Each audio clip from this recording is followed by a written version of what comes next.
Нұрхан Ахметбеков композитор, әнші, домбырашы, суырып салма ақын, Қазақ Кеңестік Социалистік Республикасының халық ақыны.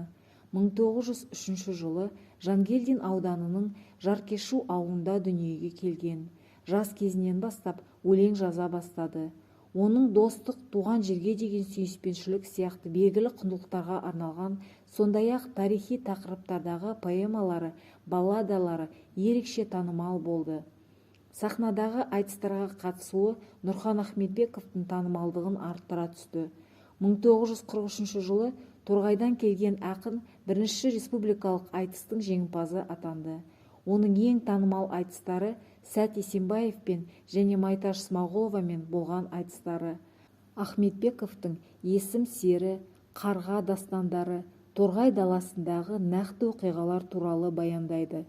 Нұрхан Ахметбеков шығыстың мың бір түн ертегісінің желісімен жазылған Қамарлы заман, Албан Жұпар ханым дастандарының, сондай-ақ Июнь толқыны, жеңіс күйлерінің авторы.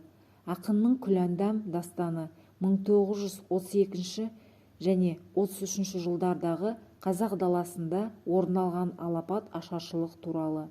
Амангелді Үрпек соғысы шығармаларында 1916 жылғы Амангелді Иманов бастаған ұлт-азаттық көтеріліс сипатталған.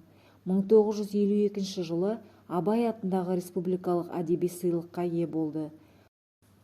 Нұрхан Ахметбеков алғашқы ауданаралық театр құрып, оның тұңғыш директоры болды. 1945 жылдан 1950 жылға дейін Торғайдағы Амангелді Иманов мұражайының директоры болып жұмыс істеді.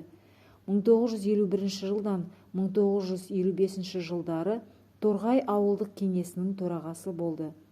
1959 жылы еңбекте үздік шыққаны үшін медалімен марапатталды.